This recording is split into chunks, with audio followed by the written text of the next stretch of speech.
Good evening, everybody, and welcome to our very first ever Your Co-op Live event. I hope you're safe and warm at home and enjoying some of this snow that we've got, very unusual for us here in Suffolk. So I'm Nikki Inslee. I'm part of the membership and community team here at the East of England Co-op. And for our very first event, we really wanted to focus on something that mattered very much to us. So tonight is all around food and food justice. We're going to be hearing from some really interesting speakers and giving you the chance to get involved as well. So before we get any further, I'd like to introduce my colleague, Helen Raven, who's also part of the community team here at the Co-op. Thank you, Nikki. So first of all, it's great to be involved this evening. Over the next 40 minutes, we've got some fantastic guests who are going to be joining us. First up, we've got Hannah Worsley from the Norwich Food Bank, and she's going to be talking to us a bit about the impact of the pandemic on their services. We also will be meeting Tessa Trix. She'll be coming along live to the event to talk to us about food waste, and she's from an organisation called Hubbub. So they're all about sort of encouraging people to waste less food. We're also going to be hearing from Paul Thompson, who's a local Ipswich-based chef.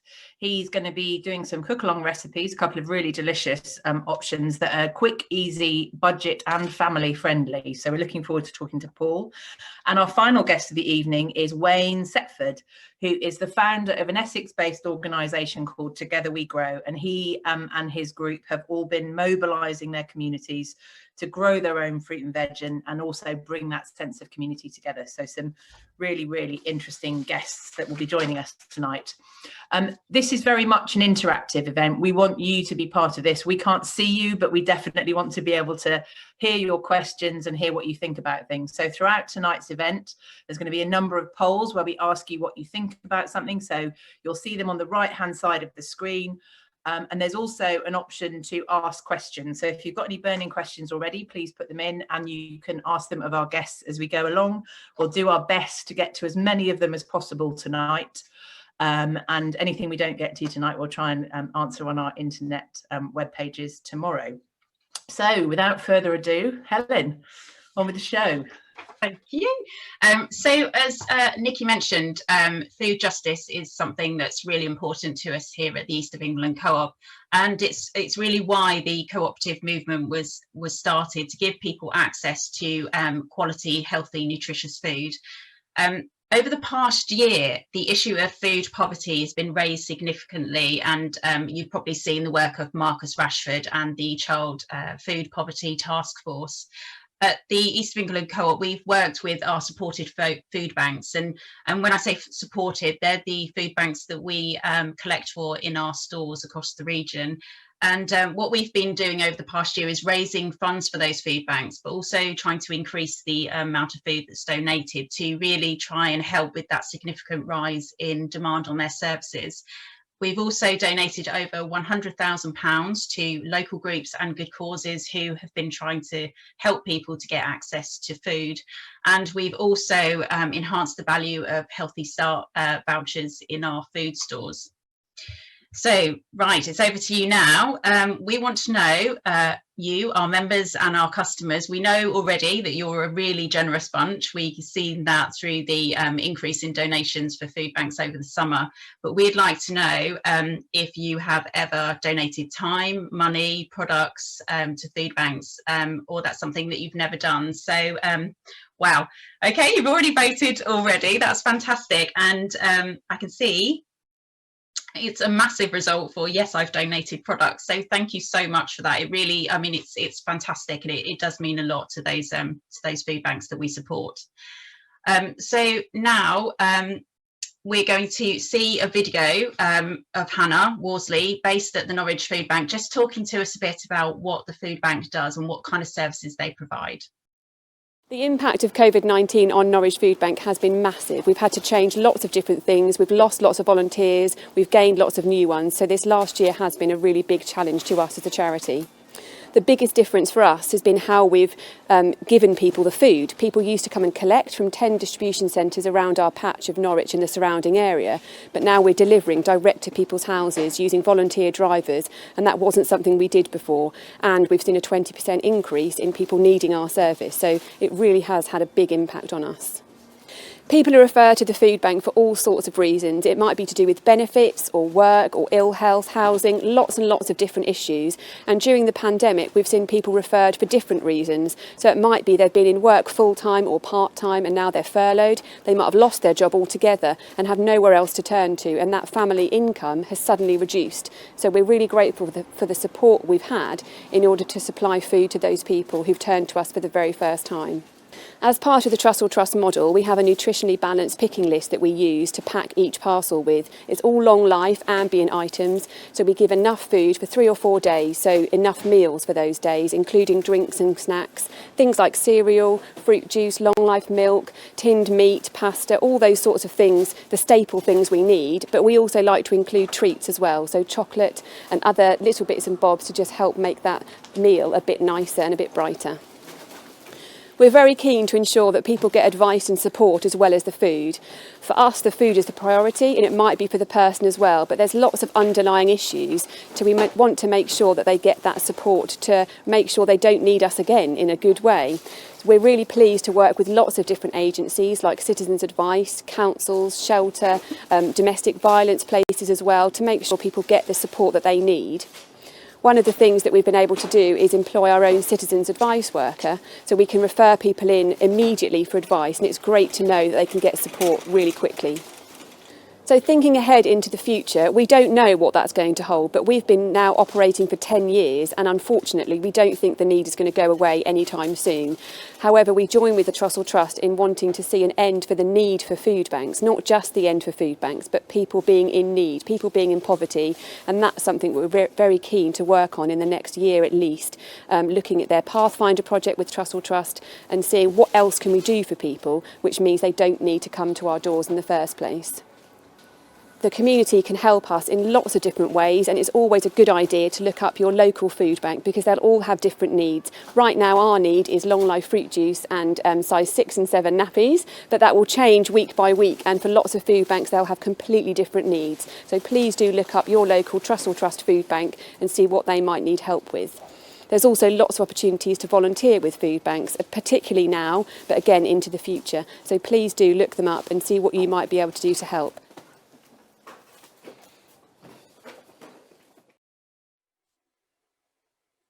Hi Hannah, thank you for joining Hi. us this evening. Hello, hi. It's a pleasure, thank you.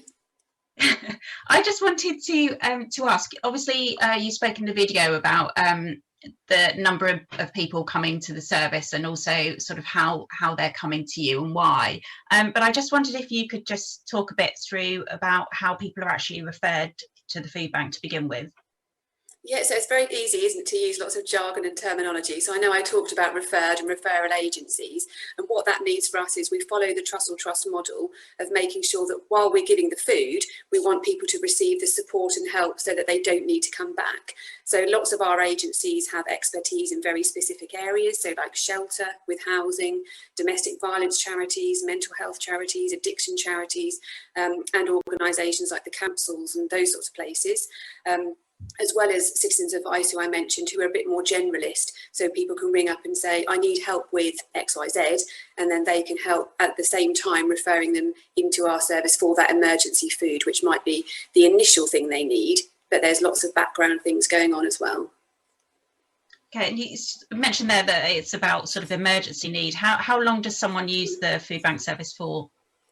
So again, using the Trussell Trust model that we're part of, our food bank parcels last sort of 3 to 4 days, so it really is quite short term. And the model is that we use people for 3 vouchers in a 6-month period. So it's really very, very little actually, but we do it on a case-by-case basis. So people will come to us maybe once or twice, and then someone else has an awful lot of issues and it will take some time to sort out. So they might come to us sort of 6 or 7 times within a 6-month or maybe in a year period. So it really does vary from person to person, depending on what their circumstance is. Yeah. So we've had some questions in from the audience. I'm just going to turn to the screen over here. So I hope they're easy. yeah, they are easy. It's okay. You'll be okay. So first question from Neil from Suffolk. He asked, how do you decide where the food goes? So when you get the food in, how do you decide how to parcel it up? So again, I keep going on about Trussell Trust, don't I? But they have a nutritionist who's worked out nutritionally what is good in a food parcel. So for lots of food banks, and that includes us, we don't have facilities for fridges and freezers. So everything has to be long life. So they've gone through, this was before I started, but they've gone through the contents of a food parcel, and they do that regularly to work out what goes in. So I mentioned, I think in the video, cereal, long life milk, fruit juice, which is basically breakfast. And then we also have pasta, tinned meat, tinned vegetables. So we have a very specific list. So when we go out to people saying we're short of, I don't know, tinned meat or fruit juice, those sorts of things, it's because every single parcel that we give out will have those items. The branding might differ, I'm sorry to the co-op, but we might have lots of different supermarket brands in each box, but the content won't differ. So independent food banks that pop up, run by churches or other places, might have very different content each time because they're giving out what they get in, whereas we would always make sure we're giving out the very same thing each time someone's referred. Mm. And you mentioned in the video about sort of the need at the moment was quite specific for a specific size of nappies. And we've had another question in. It says, it says about those sort of non-food items, and what sort of non-food items do you look for as well? So we give out all sorts of toiletries. So when the request comes through to us for food, we know how many people in the household. So it may be one, or it may be a lot more than that. And we can also say, what else do you need from us? Do you need any toiletries, or do you need pet food as well? And so some people will say they need everything. So whatever we've got, we can pass on. And some will be quite specific. So this morning, for example, someone asked for toilet rolls and toothpaste. So we said, yep, that's fine. We've got both of those things. And we had quite a large donation last week of shampoo and deodorant. But we also need things like shower gel, as I mentioned, nappies, and toothbrushes. Interestingly, toothpaste gets donated quite a bit. Toothbrush is not always the same. So it's really helpful to have a good range of those things. So when we ask people, we can then meet those requirements. Fantastic. And one last question, won't keep you, because you probably want a hot water bottle and a cup of tea in this weather.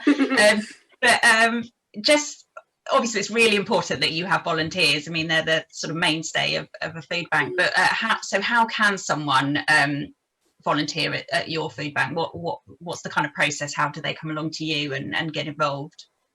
So for us, on our website, which is norwichfoodbank.co.uk, we've got the opportunities available. We're very fortunate at the moment to have filled all of our volunteering roles. So although that's really kind of you to ask, at the moment we don't have any capacity. And part of that is social distancing. As you saw in the video, there was sort of 2 or 3 people in the background. Before COVID, we had 12 to 15 people in our warehouse, team of drivers, team in the office, but lots of those rules have meant we have to have a lot less people. So we've moved a few things remotely, and we've got different drivers and different people. And because of furlough, although that's meant lots of people referred to us, it's also meant a lot of people can then volunteer with us. But lots of different food banks will be in different positions. They might not have been able to move things remotely. They might need extra people. So it's definitely worth checking out your local food bank to see what they need. It may be social media support. It might be that they're trying to get onto those sorts of things. It could be something that was really regular or something that was just every now and then. So it's definitely worth asking. But at the moment, we are doing well. Thank you. Good, fantastic. Well, we'll have lots of links and things on our website. So we'll Great. put sort of links to the other food banks and sort of more general sort of things on there. But thank you very much for joining us, and thank you for doing the video for us, and for all your incredible support over the last year. I know it's really valued, and we have seen, obviously, we've been speaking to the food banks a lot, and we've seen what you're doing. So thank you very much. Lovely. Well, thanks for the opportunity, and to all your customers as well. That's okay, thank you. They are generous. I have to say, we do love our customers. They're very generous. Just on that, I was going to ask a quick poll before we disappear. So the question was, after hearing Hannah and seeing the video, are you more likely to donate to a food bank? And like I said, everyone was very generous beforehand. So and you still are, by the looks of it. That's fantastic. So a whopping 96% of you say that you're going to donate to a food bank. So thank you very much for that. And I'll hand you back over to Nikki. Thanks very much, Helen. as Hannah sort of very eloquently highlighted for us, you know, food security has been the front of mind for so many of us this year for so many different reasons.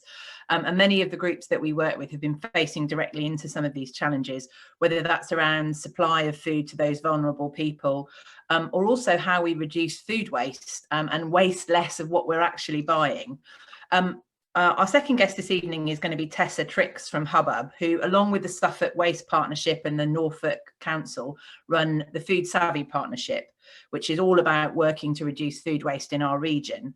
But before we meet Tessa, we just want you to let us know if you think you are wasting more or less food now compared with the pre-pandemic activity. I know my family's cooking habits have changed, and it's interesting to say, oh gosh, there's quite a lot going on. You're all voting very busily. So, there's a lot of you saying that actually you're wasting almost nothing, which is fantastic and doing a better job than me, I have to, I have to be honest.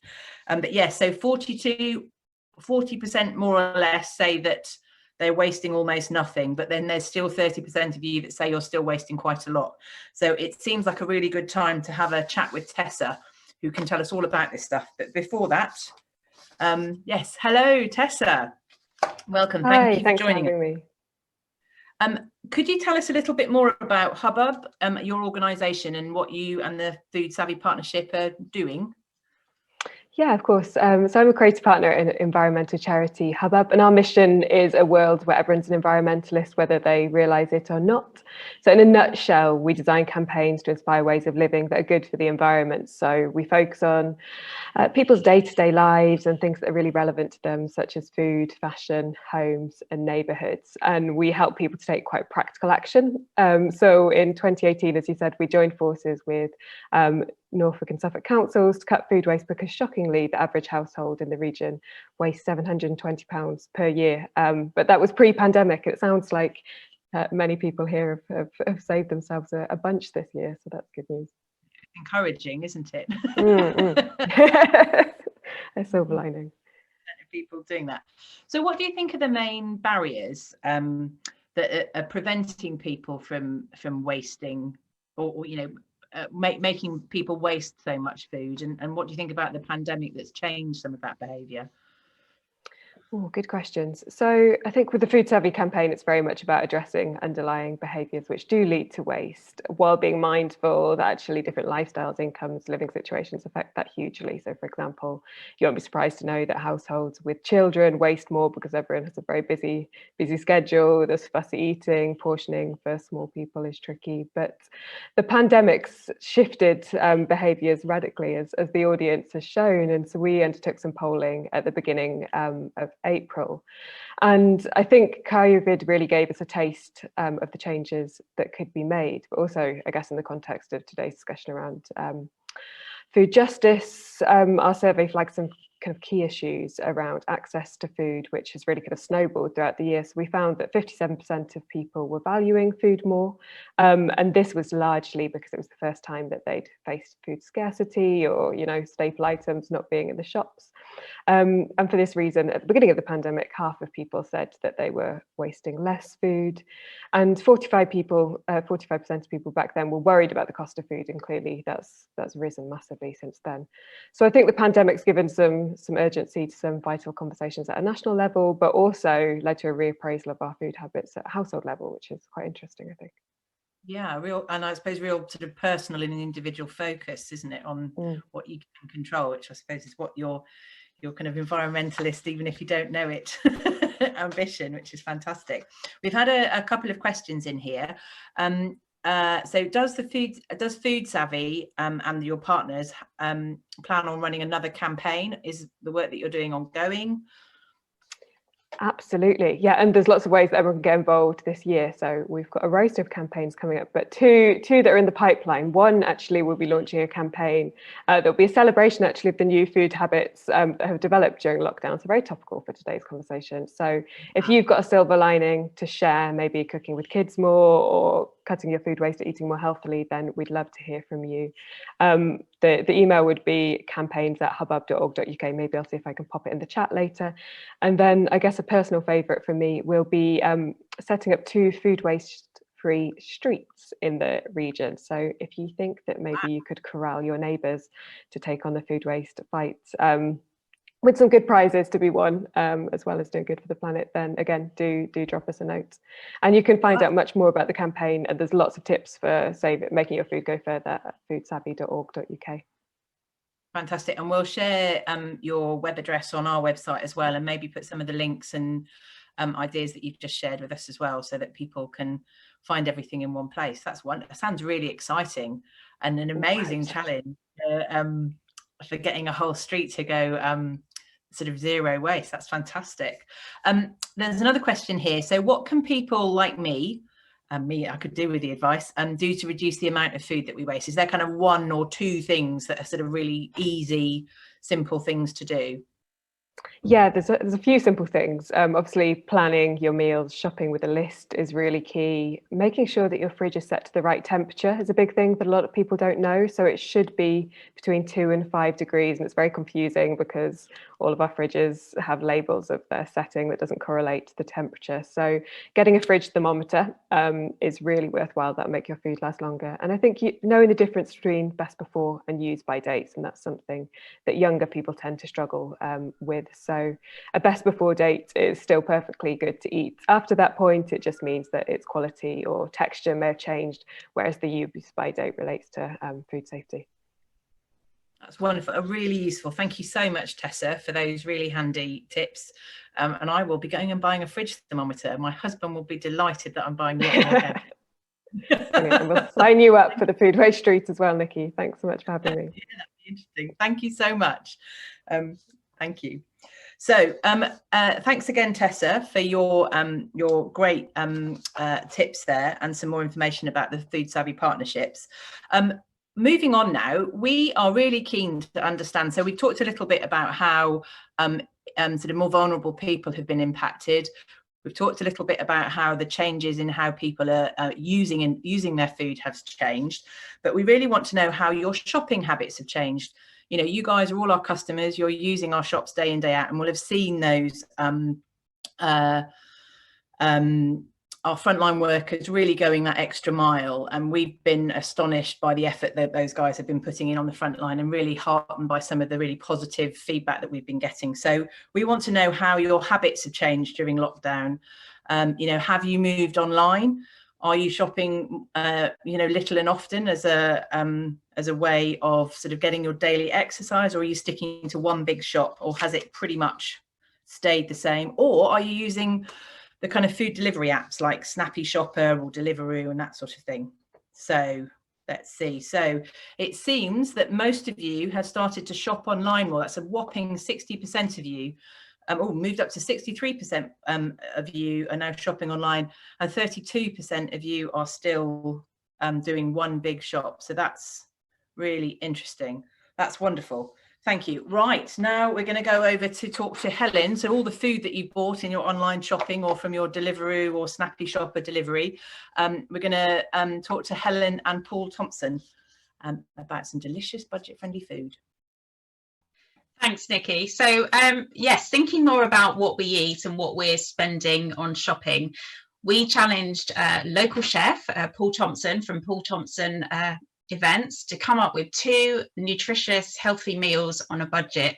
And we asked Paul to use some of the products from the Co-op's new Honest Value range. And before we hear from Paul and see what he did with that, we'd love to know how many of you, like me and my family, tend to stick to the same meals each week. So we've got another poll for you. We're keeping you busy this evening, but hopefully it's keeping you nice and warm. So we'd like to know if you always have the same meals, if you sometimes have them, it depends how busy you are, or if you never do the same thing, if you're always changing it up. So wow, so everyone is very creative in the kitchen. Well, it looks like over half of you really creative in the kitchen, and you eat different meals each week. So that's fantastic news. Not like me, unfortunately, but I'm trying, and you'll see that in a little while. But first of all, we're going to watch a film. This is Paul in the kitchen at the Cookhouse in Suffolk, cooking up a fantastic, quick and cheap sausage and butterbean casserole. Hi, I'm going to be cooking a sausage and butterbean casserole. This is a great value dish which will feed a family of 4 for approximately £3, so 75-80 pence per person. I'm going to be using chopped tomatoes, butchered sausages and their own butterbeans. Now, first up, if we heat a pan, add a little bit of oil, and we just want to add the sausages and brown these off. This will take about 5 or 6 minutes just to get a nice bit of colour on them. Just keep turning them over as they brown up. Now, whilst they're colouring up in the pan, we can just dice an onion.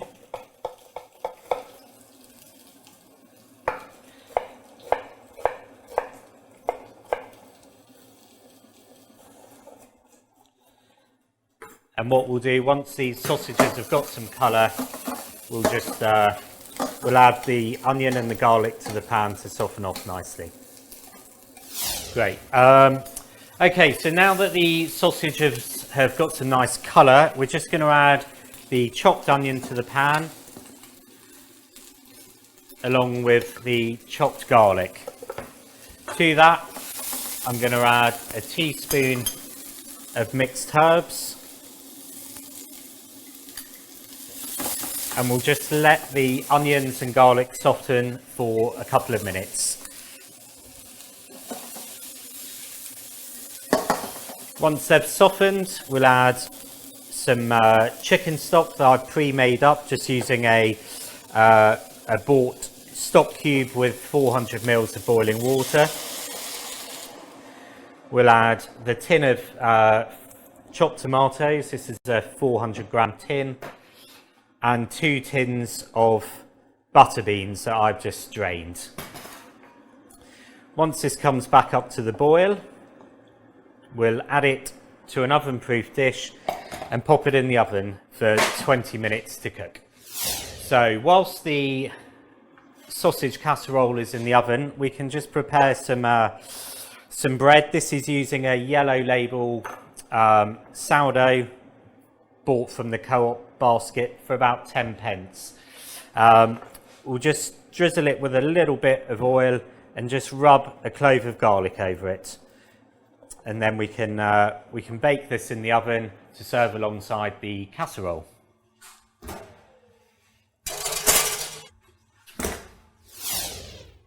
Okay, so the casserole has now been in for 20 minutes and the garlic toasted bread has been in for about 5 minutes.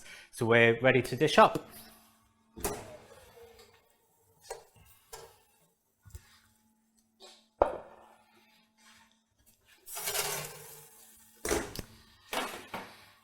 So the casserole has some nice colour, and we've done 12 sausages, so we can dish up 3 sausages per person, which will make a nice hearty meal.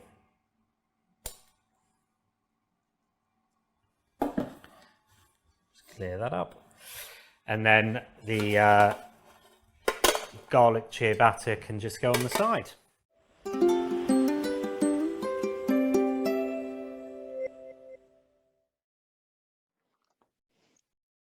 Hi Paul, thanks for joining us. Hi, you're welcome. Hi. Thank you for having me.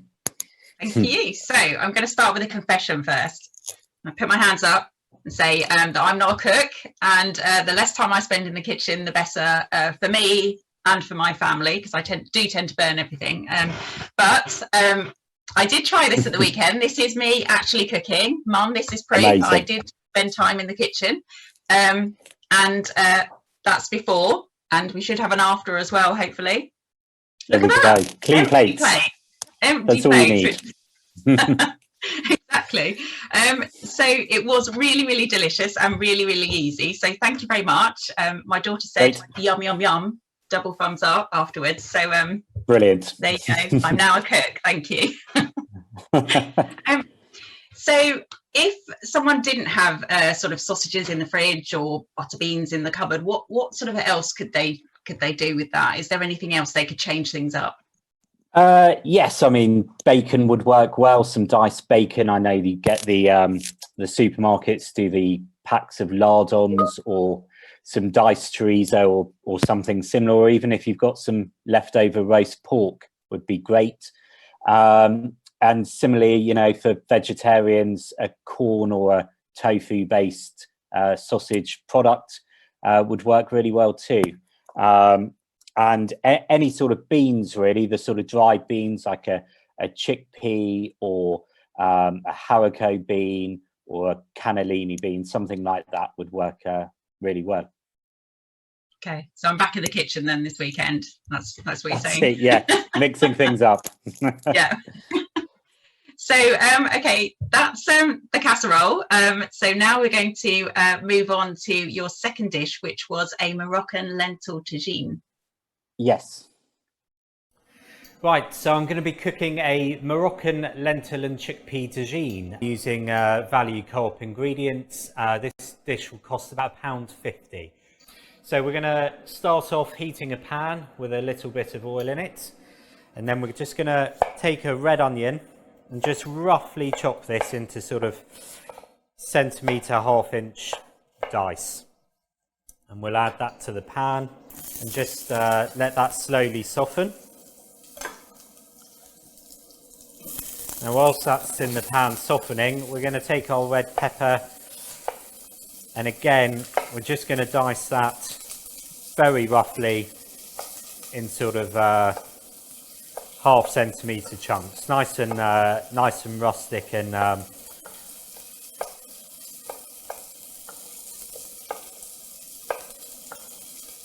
okay. Then we'll also add that to the pan. We just want to soften this for a couple of minutes.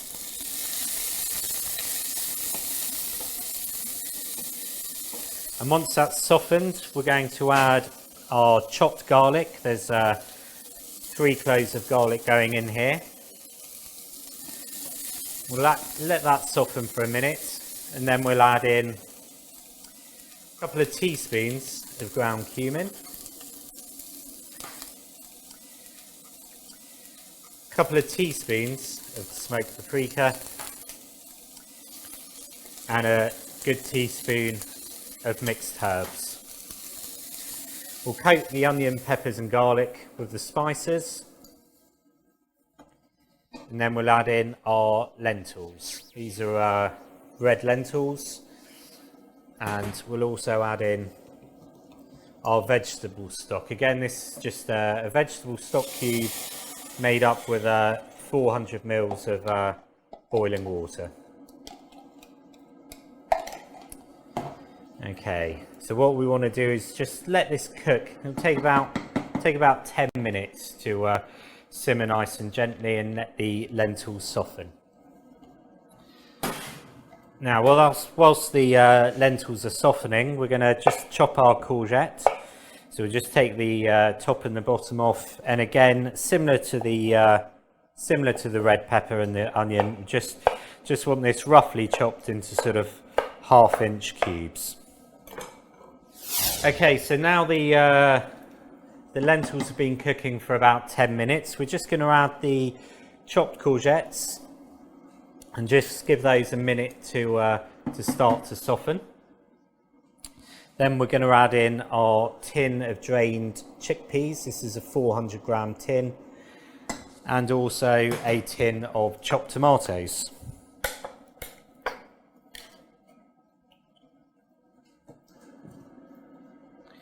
Now we're going to stir all that together and just let it cook for 2 or 3 minutes to let those courgettes soften and all the flavours come together. And we'll just once that's come together, just season up with a little bit of salt and ground black pepper, and then we're almost ready to serve. Okay, so the tagine has now been simmering with the chickpeas and tomatoes for about 5 minutes, and we're good to serve up.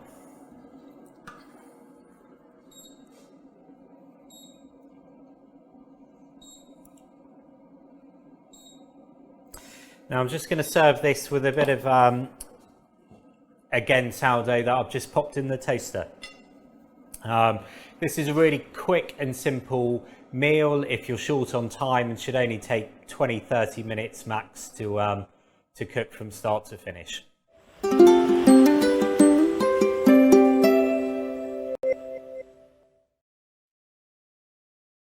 So, Nikki, you tried that one at the weekend. How did that go down in the Inslee household? Oh, I think you're muted, Nikki. It wouldn't be a pandemic event if somebody was muted, would it? No, it went down really, really well in our house, and thank you, Paul, for adding another recipe to our repertoire. So thank you very much. It was delicious. So I know which was my favourite. Obviously, mine was the casserole. Nikki had hers. So we're just going to go to another quick poll. We've been keeping everyone really busy this evening, Paul, and we're going to find out which is the favourite of our audience. So Great. They're busy voting at the moment. Oh, it's about. Come on, Tanji. I think the casserole has just edged it. It was obviously you know, the photo of my delicious casserole at the end there that swung it. Exactly. We didn't see Nikki's efforts, No. did we? Yes, No that was picture, Nikki. noted. That was noted. So we had some questions in from the audience, if that's okay with you. Of course. And the first question is from Belinda, actually. On the casserole, what was the temperature on the oven for the casserole? It was at 180, so I forgot to mention that. So 180 degrees centigrade, which is about a gas mark 4, I guess. Yeah. Fantastic. Okay. I should have known that myself, shouldn't I? But and also, this is a question that I wanted to ask as well. Someone's asked, what's the difference between a casserole and a tagine? It is just the dish it's cooked in, actually. So a tagine has a sort of long conical shaped lid, whereas a casserole is normally just a sort of flat lid. The only real difference is that with the long sort of conical lid, just allows the moisture to drip slowly back down into the dish. But I don't think you'd notice an awful lot of difference in taste between the two. Okay, fantastic. I was going to say, because you used a sort of a dish there, didn't you? You didn't use one of those. I did, yeah. No, I did the whole thing in a pan. It's just yeah, I think it's just what's associated with the sort of style of cooking in a tagine, the sort of Moroccan Middle Eastern spices. Okay, fantastic. So someone has also asked, Sue has asked, were the lentils dry in that recipe? They yes, they were tinned lentils, actually, which I think you can get in the Co-op. Just sort of cooked green lentil, and then similar to the beans or anything else you buy, just drain and rinse through under cold water in a sieve. Fantastic. And another question, can I freeze the tagine if I don't eat it all at once? Which obviously is a good question for wasting. Yes, you can. Yeah, and similarly with the sausage casserole, both can be frozen once cooked. Just let thaw properly before reheating, and reheat thoroughly. Fantastic. Okay, well that's good. That's fantastic. I didn't realise that would be the case with the casserole as well. So, gosh, all these tips I'm getting tonight. If there is any left. Yeah, well, there wasn't when I did it. So Great. Fantastic. Well, thank you very much for joining us, and thank you for doing those videos. They were really fantastic, and they're going to be available. Thank you. They're going to be available after tonight as well. So hopefully we'll have everyone across the region cooking up casseroles or tagines. Perfect. Thank you very much. Okay, thank you. Take care. Thank you. Okay, so back over to you then, Nikki. Thanks very much, Helen and Paul. I have a feeling that Helen's family may get a bit tired of sausage casserole before the winter's out, but it looked delicious. So the last 12 months has seen all sorts of fads and crazes come as people try and manage lockdown, whether it's exercising every morning with Joe Wicks, making your own sourdough starter or growing your own. We've seen all these sorts of things happen as people have more time at home. We're really keen to know whether or not you've been growing more of your own at home. Now, I started to grow my own fruit and veg again this summer. There's some lettuces that I was incredibly proud of that I grew last summer, and it's the first time I've grown my own in a really, really long time. So I felt very proud of myself, and we had lettuce a lot for a couple of weeks. So how do you grow your own? Have you always grown it, or was it the first time last year, or are you the sort of few herb pots on the windowsill kind of person? So it looks, judging by the numbers coming in at the moment, that we've got a lot of green-fingered people in the audience tonight, which is wonderful. And I suppose a testament to the fact that we're in a very sort of fertile part of the world. So almost half of you have always grown your own food.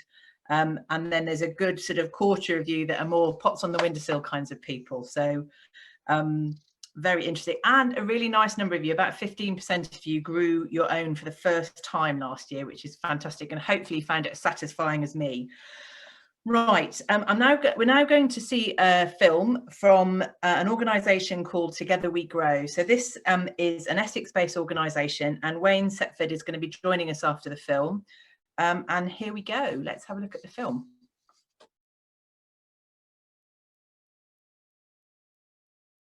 My name is Wayne Setford, and I'm the founder of Together We Grow, a social enterprise based in Colchester, England.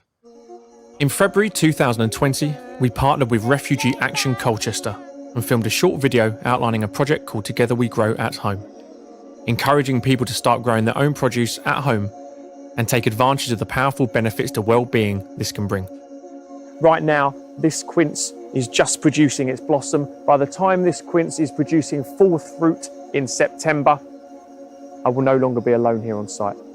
There will be hundreds of us on site to celebrate our achievements and to give us something to look forward to. We sent out seed packs, compost, short instructional videos on how to plant and nurture the seeds, and held a weekly Zoom call to offer advice and support. Over spring and into summer, we created dedicated beds at Together We Grow HQ and encouraged participants to bring their rapidly developing seedlings along to plant and grow on in those beds.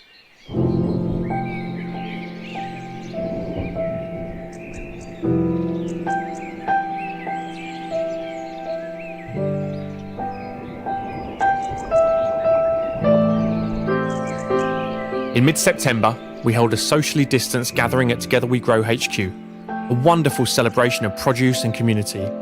We harvested, prepared, cooked, and feasted on that produce together. The result? Well, imagine yourself being placed in a foreign country with what feels like an unbreakable language barrier, with enormous cultural difference and no family or friends to turn to. The community that we have created has harnessed the unifying power and common language of growing plants together. We all feel part of something greater, less isolated, supported, optimistic for the future. The roots of our new friendships have become embedded into the wider community. We've gone on to share together, create together, grow together. We are rooted.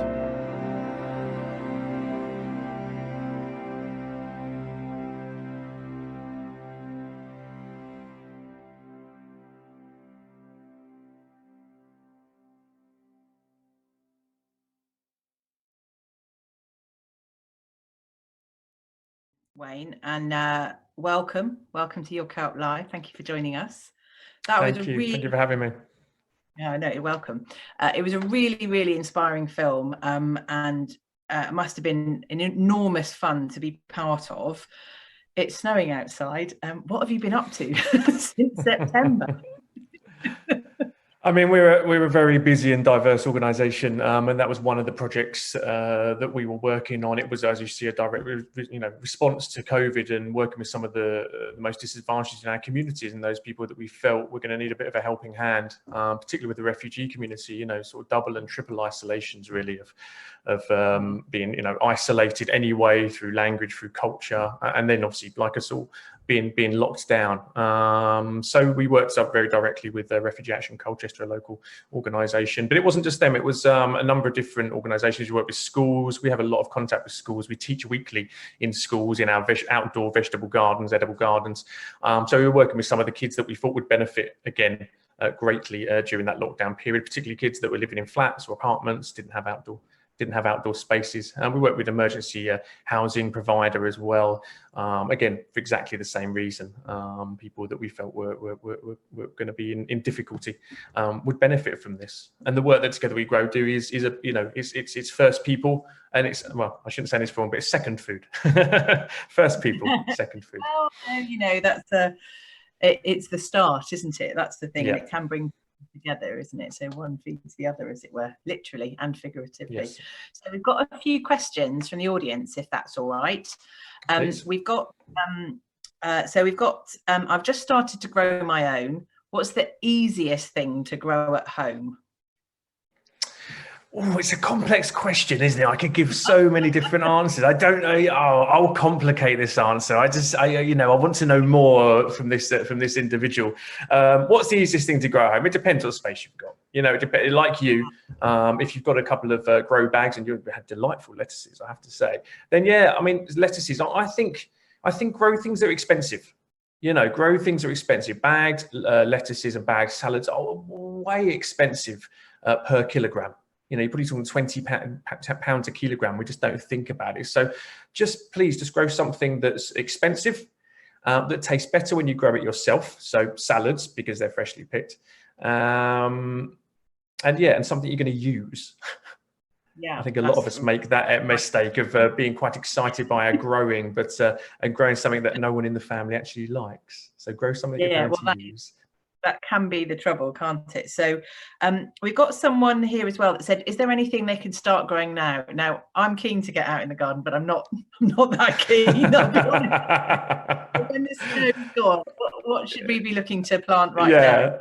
Not today, obviously. I think today would be a failure, wouldn't it? So, I mean, you can get lots of things going. A lot of people will want to start getting things like they have more exotic things like chilies, aubergines, tomatoes started. I say it's too soon. Please just wait another month, because you will end up growing them indoors. They'll get very leggy. You'll get a lot of tall growth, and then you'll put them outside and they'll hate it because it will be cold. So please wait till at least March, I would say. You can start chitting potatoes at the moment, which is the process of making sure those potatoes are growing some root before they go in the ground. But again, you don't really want to get them in the ground till April. So I would say the best time to grow anything was about 3 or 4 months ago. That was a good time to start. But if not, start in March time. Things like garlic, broad beans, onion sets, shallots, those are things that we traditionally grow and start growing in the autumn into the winter period for the following year. So you're a little bit late for them. Just be patient, I'd say. And are those all the things you've mentioned there? We've got a question here from Sue, and all the things she's got a raised bed by 4.5 meters, as they only have a small garden. Are all the things you've just talked about now ideal to go in that sort of raised bed situation? Yeah. I mean, that sounds quite big. 4.5 feet or 4.5 meters. Maybe 4.5 meters. I think maybe she's got four beds. 4.5 meters. Yeah, then absolutely. I mean, I'd say when you've got a small space, again, stick to that. Stick to the expensive stuff. It's really fun to grow potatoes, and it's really great to grow onions, but they're cheap in the co-op. So get yourself in some of the radishes, salads. I mean, over the winter time, I would say, and I must extol the virtues of this, which is a thing called mustard leaf. We all know mustard is stuff that appears in jars, which is the ground down seeds of the mustard plant. But there's actually a mustard leaf, which has the vibrancy of mustard, really, really strong. It's amazing in a bacon sandwich. Sorry to the vegans and vegetarians, but otherwise it's good under an egg or just on its own if you're completely vegan. But yeah, I mean, that is something you should all be taking note of. Mustard leaf, because it grows all the way through the winter. We have it at our main garden space in Colchester here. We've got a 2-acre garden space, which is a therapeutic and educational garden space, and that's full of mustard at the moment because it just grows and grows and grows. Even in cold temperatures, it will grow, and it's a beautiful green. Use it in salads or cook it down in a stir fry. Fantastic. Well, thank you very much. There were some amazing tips there for everyone, and I might go and have a look at how I can get some mustard leaf going. It might get me out in the garden in this temperature without it. So thank you very much, Wayne. We'll make sure that all the links to your organisation are on our website. So if people want to get in touch, get involved, they can follow the links through to us that way. Thanks ever so much for joining us this evening. Really appreciate it. Thank you very much. Thanks for having me. Bye-bye. Well, everybody, thank you for sticking with us tonight. Sorry we've overrun a little bit. Hopefully you found the last 40 or 50 minutes very informative, and it's been enjoyable. We've had some fantastic speakers. All of the films, the recipes, and the links to the organisations that we've spoken to tonight and some of the projects that we're working on, we'll make sure are on our webpage. You're going to be getting an email shortly, and they will be appearing either straight away or over the next few days. Yeah, so thank you very much for joining us. Thank you everyone at home, and thank you to our guests. That was Hannah, Tessa, 2 names together there. Hannah, Tessa, Wayne and Paul. Thank you very much. It's been really, really great having you. And just one last thing before we go. This is, as we said, the first of many, hopefully, of these kinds of events. So in the next few minutes, you're going to be receiving an email in your inbox that's got a little bit of a survey asking you about tonight's event. And also asking for topics for the future. So please take a couple of minutes to fill that out and let us know what we can do differently, what we can do better, and other things that you want to know about. And the final thing we need you to do for us tonight is put the date of the 25th of March. That's a Thursday at 6 p.m. in your diary, because we're going to be holding our second Your Co-op Live event on that evening. So thank you ever so much. Good night and take care.